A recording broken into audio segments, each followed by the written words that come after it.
decir, se van estableciendo en otros países, hasta llegamos al momento en que todo el mundo consume Amada música. Iglesia, muy buenas tardes, tenga cada uno de ustedes. Como siempre, para mí es una gran bendición nuevamente poderme conectar a través por este medio para nuevamente para tener un poquito de reflexión acerca de la palabra del Señor. Damos gracias a Dios por estos días, hermanos, que aunque es un poco de pandemia, tenemos la oportunidad también, hermanos, de tener comunión con la familia, así que lo que parecía ser una derrota, Dios lo ha tornado en una victoria. Gloria al Señor. Y bueno, pues vamos a entrar al grano, ¿no?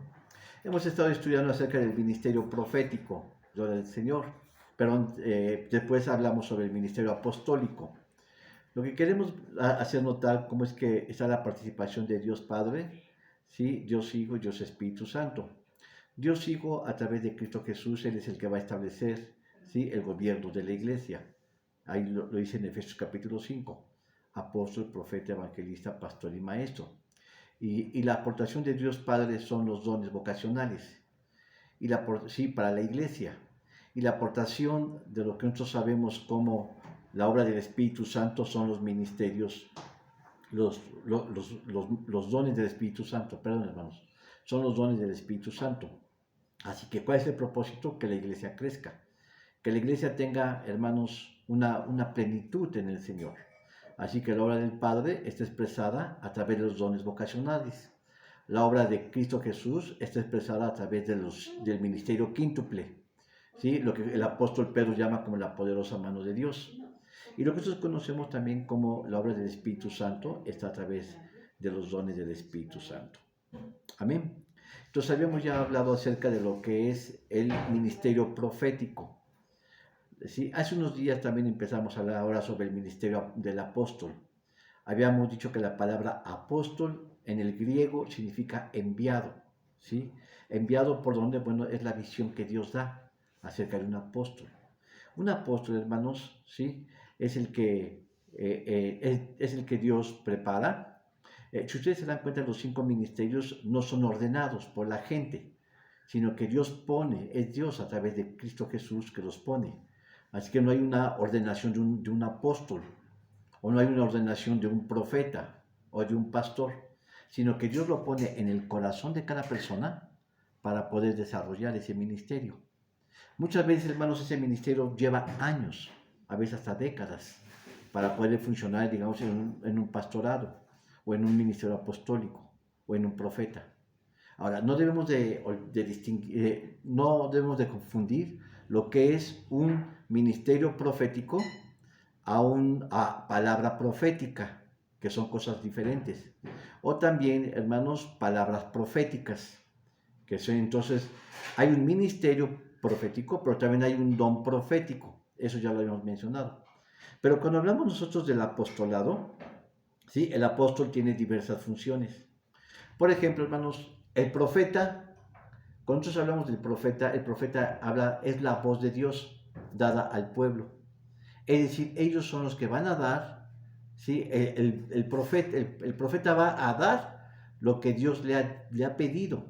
Así que lo que quiere decir que el profeta es únicamente la voz de Dios.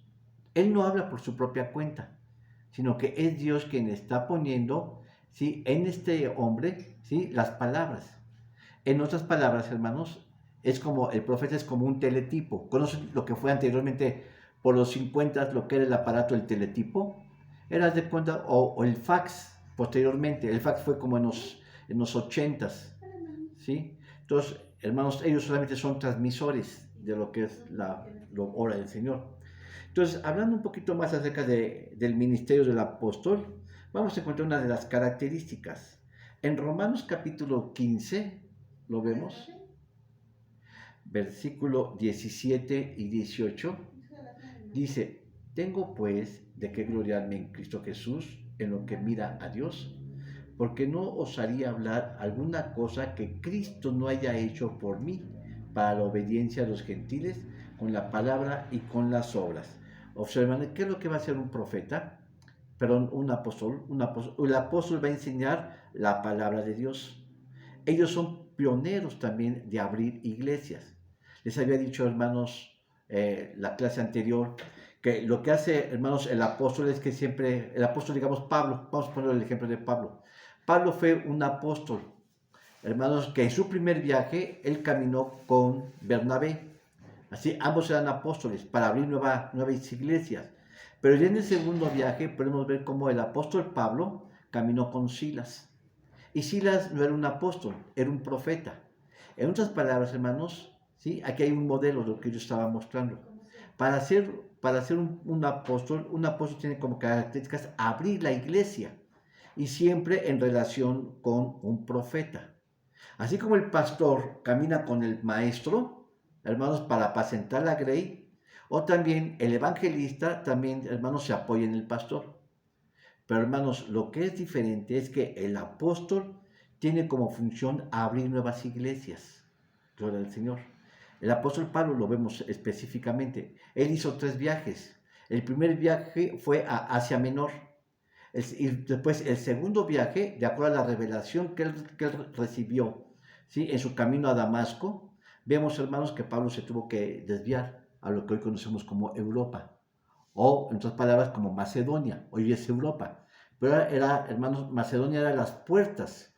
Y bueno, ahí Pablo en su segundo viaje, recordemos que él visitó las iglesias de Filipo, de Tesalónica, visitó después la iglesia de Filipenses, que eran, hermanos, que eran puertos y ciudades de Grecia.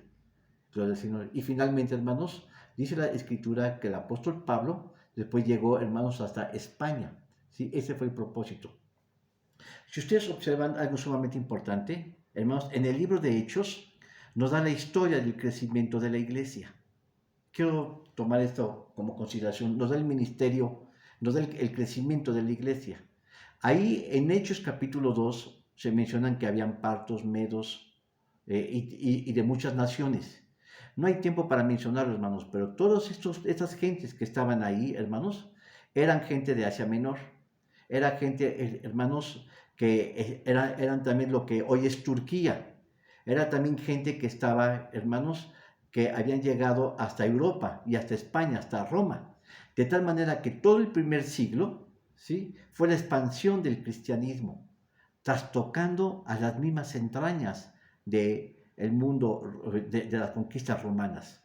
En otras palabras, ustedes saben que que la cultura romana deviene de la cultura griega, porque aunque Roma conquistó a los griegos conquistaron culturalmente a los romanos.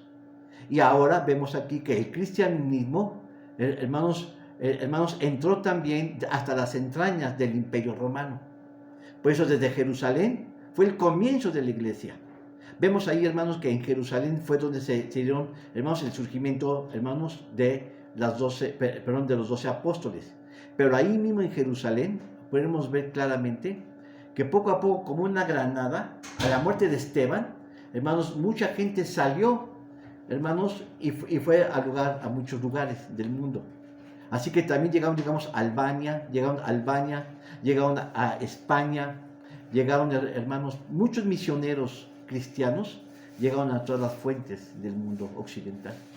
De tal manera que eso trastocó, ¿sí?, a Roma imperial. Roma también nuevamente fue conquistada. En un tiempo fue Roma la conquistadora, primeramente fue conquistada por la cultura griega, pero después por la fe de los cristianos también fue conquistada. Gloria al Señor. Entonces, ¿qué vemos aquí, hermanos, regresando al ministerio apostólico? Que el apóstol tiene como propósito abrir nuevas iglesias. Ellos son pioneros, ¿sí?, de nuevas iglesias. Por ejemplo, ahí en Colosenses, vamos a ver otro ejemplo. ¿Cómo es la obra de Pablo? Colosenses capítulo 1, versículo 4 y 5, lo que dice: habiendo oído vuestra fe en Cristo Jesús y el amor que tenéis a todos los santos, a causa de la esperanza. ¿Qué observan aquí, hermanos?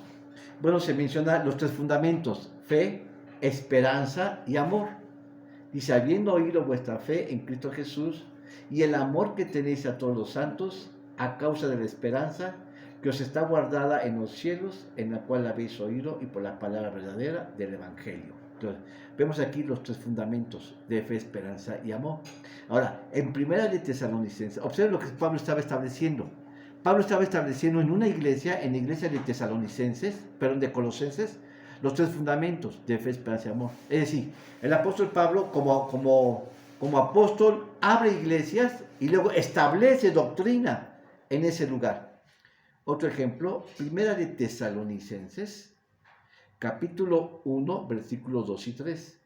Dice, sin cesar, acordándonos delante de Dios y Padre vuestro de la obra de vuestra fe y del trabajo de amor y de la tolerancia de la esperanza del Señor nuestro Jesucristo, sabiendo, hermanos amados, de Dios vuestra elección. Observen, hermanos, el trabajo que el apóstol Pablo había hecho, no solamente en Colosenses, sino también en Tesalonicenses, en la iglesia de Tesalónica. Amén. Ahora, el apóstol Pablo no solamente va a abrir nuevas iglesias, hermano, ese es un comienzo, pero no lo es todo. El apóstol Pablo también, cuando abre esas iglesias, establece la doctrina. La doctrina. Si ustedes observan, hay muchas iglesias, la cristiandad tiene muchos problemas con las iglesias. ¿Por qué, hermanos? Porque hay presbiterianos, hay metodistas, hay pentecostales, hay bautistas, hay luteranos, hay adventistas, etc. Hay una división y subdivisiones de la fe en el Evangelio. Eso no sucede con la Iglesia Católica. La Iglesia Católica, hermanos, es católica, hermanos, sin apellidos. Aquí en México y en Europa y en América Latina y en África. Hay católicos por todo el mundo. El problema, hermanos, de los cristianos es que está subdividido. Presbiterianos, pentecostales, bautistas, luteranos, etcétera, etcétera, etcétera. Entonces, Pablo dice, una sola fe, ¿sí? ¿Sí? Una palabra, una fe, una doctrina. Entonces, ¿qué vemos, hermanos? Que el apóstol va a establecer no solamente la iglesia, sino que también va a establecer doctrina. Doctrina, ahora, ¿cuál es la doctrina, hermanos? La doctrina de Cristo, hermanos, porque a veces, hermanos, somos los luteranos, las iglesias que son luteranas, bueno, se inclinan más a la teoría de Martín Lutero, los calvinistas de Juan Calvino, y así sucesivamente. Pero lo que es importante, hermanos, que es una sola fe. Somos cristianos. Por eso, hermanos, cuando a mí me preguntaron cómo se iba a llamar la iglesia que Dios me estaba permitiendo levantar, yo le dije, va a ser Iglesia Cristiana Nuevo Pacto. Es decir, es como un nombre y un apellido de cada uno de nosotros. Es una iglesia, es decir, es una eclesia. Iglesia viene de eclesia, llamados a salir fuera. Pero es iglesia cristiana porque sigue a Cristo, ¿sí? Hermanos, y es Nuevo Pacto, porque es como hablar de Juan, Luis, Alberto, Miguel, etc. Entonces es iglesia cristiana. Y lo que va a hacer, hermanos, es que se va a establecer la doctrina en esas iglesias. Amén. Vamos a ver en 1 de Timoteo algo que podemos aprender. 1 de Timoteo capítulo 1, versículos 3 y 4. Dice, como te rogué que te quedases en Éfeso. Le está hablando Pablo a Timoteo, que te quedases en Éfeso cuando partí para Macedonia, para que requisieses algunos que no enseñen diversa doctrina. Observen, es una sola palabra, es una sola iglesia, ¿sí? Dice, ni prestes atención a fábulas y genealogías sin términos, que antes que engendran cuestiones que las de edificaciones de Dios, que es por fe, así te encargo ahora. ¿Qué le estaba diciendo Pablo a Timoteo? Mira, Timoteo fue un muchacho, un jovencito, que Pablo entrenó, adoctrinó, y posteriormente Timoteo le ayudó a Pablo a abrir nuevas iglesias. Pero Timoteo, aquí vemos, hermanos, que Timoteo está teniendo la función de un pastor en una iglesia. Así que le está diciendo, ¿sí? Dice que no preste atención a fábulas y genealogías. ¿Qué le está diciendo? Que no le haga caso a muchas doctrinas. Hermanos, muchas doctrinas traen confusión. Lo que está diciendo Pablo es que, sí, muchas veces le dice Pablo en otra parte a Timoteo, lo que oíste, viste de mí, eso hacer. En otras palabras, hermanos, Timoteo iba a hacer lo que había aprendido del apóstol Pablo. Y le está diciendo Pablo a Timoteo, no hagas caso de diversas doctrinas, porque mucha doctrina trae confusión, hermanos. Por eso Pablo está diciendo, lo que viste de mí, lo que aprendiste de mí, eso hacer y enseña. Observen qué bonito, hermanos, porque muchas veces tantas enseñanzas nos pierden. nos piden y nos sacan del lugar. Así que vemos entonces que Pablo también entrenaba a gente para que después cuando él se fuera a otra, de esa iglesia, se quedara alguien que cuidara del rebaño. Gloria al Señor. Esa es, hermano, la formación de lo que hace un pastor, ¿sí? Un apóstol. Ahora, en Romanos capítulo 2, 16, hay otro punto que vamos a aprender. 2:16 dice: en el día que juzgará el Señor lo encubierto de los hombres, conforme a mi evangelio por Jesucristo. ¿Qué está diciendo, hermanos? Que la revelación que el apóstol Pablo recibió, hermanos, no era cosa suya, sino que era revelación de Dios. Cuando Pablo, hermanos, empezó, antes de iniciar sus viajes misioneros, dice la Escritura que Pablo confrontó lo que Dios le había revelado a él con los apóstoles, ¿sí? Con los 12 apóstoles que estaban ahí en ese momento. De tal manera que lo que Pablo enseñaba no era lo que él quería, sino que él había recibido de parte de Dios. Y eso lo que él había recibido, uno ¿cómo puede saber si es de Dios o no? Bueno, entonces el mismo Pablo expuso su teoría con los 12 apóstoles. Y los 12 apóstoles argumentaron que lo que Pablo enseñaba era exactamente el evangelio de Cristo. Pues aquí dice, conforme a mi evangelio por Jesucristo. Es decir, lo que Pablo recibió, hermanos, y daba a conocer a las demás iglesias, era precisamente la palabra revelada por Jesucristo. Amén. Ahora, ahí mismo, en el capítulo 16 de Romanos, vemos otro concepto, 16:25. Dice, y el que puede confirmarlo según mi evangelio y la predicación de Jesucristo, según la revelación del ministerio encubierto desde tiempos eternos. El apóstol, vemos aquí, confirma lo que Dios le reveló, ¿sí? Él está fundamentando la iglesia con la palabra del Señor. Amén. Ahora, entonces vemos que la función del apóstol no solamente es abrir nuevas iglesias, sino que también establecer, hermanos, establecer la doctrina en esa iglesia y además, hermanos, formar a gente para que cuide del rebaño. Esos son los pastores. Algo más, hermanos. Hablando de el apóstol tiene una visión apostólica, ¿sí? Es decir, cada ministerio, el ministerio quíntuple, tiene una carga específica. Es decir, cada ministro tiene una visión que tiene que hacer. Así que la visión del apóstol, hermanos, en su vida es, hermanos, es Cristo Jesús. Ese es su objetivo, es dar a conocer a Jesucristo. Así como el pastor tiene como propósito el cuidado de las ovejas, el evangelista tiene como propósito atraer de afuera, meter gente al rebaño, a la iglesia. Así, hermanos, el maestro tiene como propósito enseñar. Gloria al Señor. La visión apostólica es integral en toda la iglesia. ¿Por qué? Porque el profeta, el apóstol, hermanos, si ustedes se dan cuenta, ante Dios, hermanos, en un orden jerárquico, podemos decir que el apóstol es el mayor del ministerio quíntuple. Entonces, antes de ser apóstol, hermanos, se puede haber sido maestro, puede haber sido pastor, puede haber sido evangelista, puede haber sido profeta y finalmente el apóstol. Es decir, el apóstol, hermano, tiene una visión más completa frente a los demás ministros. Porque, hermanos, la doctrina lo identifica con este dedo. Porque, hermanos, tiene la facilidad, hermanos, de oscilar sobre cualquiera de los demás dedos.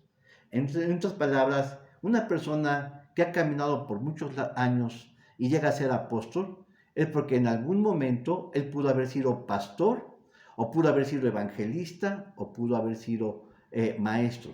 Y posteriormente Dios lo promocionó para ser apóstol. Gloria al Señor. Pero sin lugar a dudas, hermanos, quien lleva toda la carga de la iglesia es el pastor. El pastor tiene diversas ayudas. Tiene al maestro, tiene al profeta. Observen, el profeta es el que habla la palabra del Señor, ¿sí? El apóstol, hermanos, establece la iglesia y la doctrina. El pastor, hermanos, cuida las almas del rebaño, ¿sí? Y el maestro enseña, hermanos, en apoyo con el pastor, es decir, le da la instrucción para que la iglesia en sí pueda crecer. Observen, hermano, qué cosa tan bonito. Y esto es lo que Dios da. a través de Cristo Jesús. Porque había comentado, hermanos, que los dones vocacionales son dados por Dios mismos. ¿Sí? Los dones del Espíritu Santo son dados por el Espíritu Santo, aparecen ahí en Corintios capítulo 12. Pero también, hermanos, la visión, hermanos, de Cristo Jesús es establecer el gobierno de la iglesia. Mientras el gobierno de la iglesia, hermanos, mientras los 5 ministerios nos hablan del gobierno de la iglesia, hermanos, los dones del Espíritu Santo están repartidos a lo largo de la iglesia. No es precisamente un ministerio, son dones. ¿Sí? Igualmente podemos hablar de los dones vocacionales que son dados por Dios. Amén. Ahora, algo más. Vamos a Filipenses capítulo 3, versículo 12 al 14.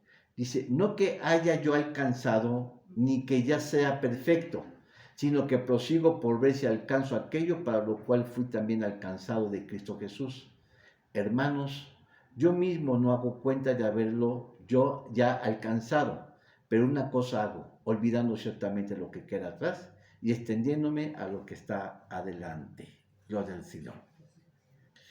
¿Qué vemos aquí, hermanos? Bueno, Pablo no estaba satisfecho con lo que estaba recibiendo en la palabra del Señor. Él quería más y más. En otras palabras, hermanos, la visión apostólica, hermanos, es que Dios le revele más de la palabra del Señor. Efesios capítulo 4. Capítulo 4, versículo 13, ahora dice, hasta que todos lleguemos a la unidad de la fe y del conocimiento del Hijo de Dios, a un varón perfecto, a la medida de la edad de la plenitud de Cristo. El apóstol Pablo, hermanos, se sabe, ¿sí? Observen, él dice, imítenme a mí, así como yo imito a Cristo. Es decir, él se pone como ejemplo, pero después él dice, yo, a su vez, yo soy un imitador de Cristo Jesús. Entonces, para que todos lleguemos a la perfección. No es que seamos perfectos, estamos caminando hacia la perfección. Y la perfección sí tiene una persona, y ese es Cristo Jesús. Amén. Ahora, algo más, hermanos. Finalmente, hermanos, hoy voy a predicar corto. Vamos a hablar de los caminos apostólicos. En un comienzo hablamos del llamado apostólico. Después hablamos de lo que es la visión apostólica. Y ahora hablamos sobre cuáles son los caminos apostólicos.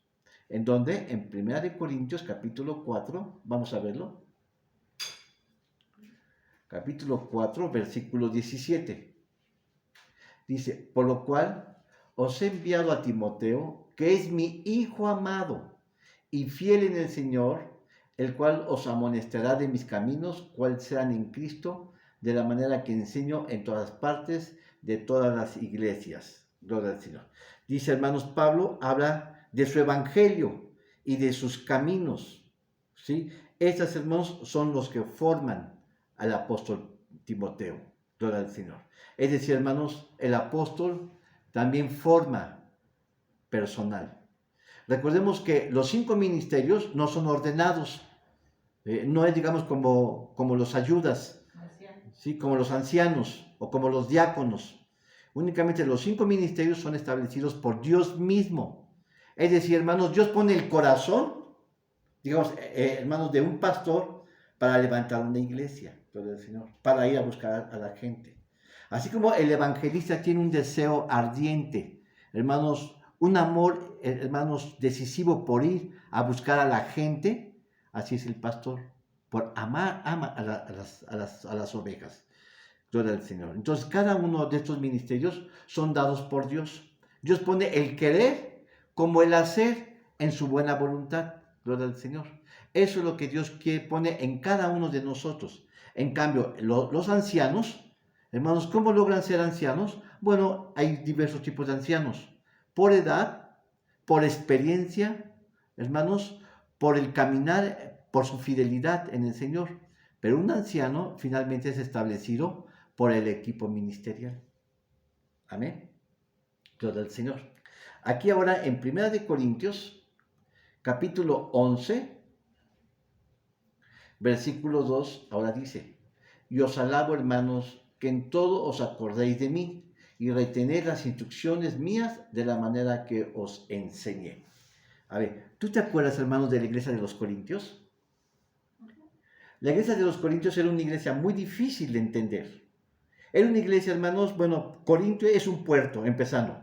Y en ese puerto había mucha riqueza. Así que la iglesia de Corintios era una iglesia muy rica. Porque, hermanos, en esa iglesia confluía mucha gente adinerada. Pero, hermanos, así como hay de dinero, hermanos, había mucho pecado también. Observen, hermanos, que donde hay dinero también hay pecado. ¿Por qué? Porque ahí también había habido un caso de incesto donde un hombre se había metido con la mujer de su papá. No era precisamente su madre. Entonces, hermanos, Pablo amaba a esa iglesia, hermanos, y Pablo supo de ese escándalo. Él estaba, hermanos, en otras iglesias, levantando otras iglesias, pero desde allá, en Asia Menor, estaba en otras iglesias, y desde allá le llegó el mal rumor, hermanos, y la gente de Corintio estaba, hermanos, como si nada hubiera pasado. Y Pablo entonces les manda una carta a la iglesia de los Corintios. Y la iglesia de Corintios, hermanos, se da cuenta, Pablo empezó como a exigirles que esa persona haya sido tenida fuera de la iglesia, para no crear un mal ejemplo. Porque de acuerdo a la escritura, Pablo había dicho, poca levadura leuda toda la masa. Entonces a muchos no les pareció eso. Entonces lo que pasó es que la gente empezó a quitar a Pablo del apostolado. Imagínense, una iglesia quiere quitar al apóstol Pablo. Ahora, como dicen por ahí el refrán, ahora los pájaros le tiran a las escopetas. Porque, hermanos, en 1 Corintios capítulo 10, hermanos, y 11, dice, yo soy de Apolo, yo soy de Cefas. Yo soy, ¿cómo dice? Yo soy de Apolo y yo soy... vamos a ver. Yo soy de Pablo y yo soy de Apolo. Es decir, la iglesia estaba dividida. Unos querían tener a Pablo como apóstol y otros querían tener a Apolos. Sí, entonces dice, todos somos Cristos. A un Pablo, a un Apolos son servidores de Cristo. Pero la iglesia no lo quería ver. Entonces cuando Pablo empieza a observar eso, hermano, Pablo reivindica su posición en la iglesia. Dice, yo la levanté. Yo levanté esta iglesia. Entonces, al levantar, hermanos, él se atribuye el derecho de ser el apóstol. Luego, el apóstol que luego dice Pablo, amando más, entre más los amó, ellos me aman menos. Imagínate, hermano, qué forma tan elegante que tenía Pablo para decir que no era amado, sino que era odiado por la iglesia de los Corintios. Dice, aunque yo amo más a la iglesia me ama menos. En otras palabras, la iglesia no me quiere. Pero Pablo, hermanos, reivindica su posición. Dice, yo levanté esa iglesia y la iglesia se me debe a mí. Gloria al Señor. Y dice, y así como yo me le debo a Cristo. Él nos tentaba. Entonces, observa, hermanos, el apóstol Pablo, hermanos, estaba rectificando sus caminos apostólicos. Estaba argumentando, hermanos, que eso él lo había levantado. Amén. Bueno, posteriormente vamos a hablar, hermanos, ¿sí? La relación entre lo que es un apóstol con las escrituras. Hermanos, ¿qué es cuál es esa relación del apóstol con las escrituras? Sí, que lo podemos ver en él, más específicamente. Ya hablamos sobre el ministerio profético, ahora estamos hablando sobre el ministerio apostólico. Entonces les invito para la siguiente semana seguirse conectando. Les amamos, les mandamos saludos y Dios les bendiga, hermanos. Dios les guarde. Gracias, hermanos, cuídense mucho y recuerden que nos vemos el siguiente domingo, hermanos, como a las 11:30, después de los coros. Dios les bendiga, Dios les guarde. Amén. Gloria al Señor.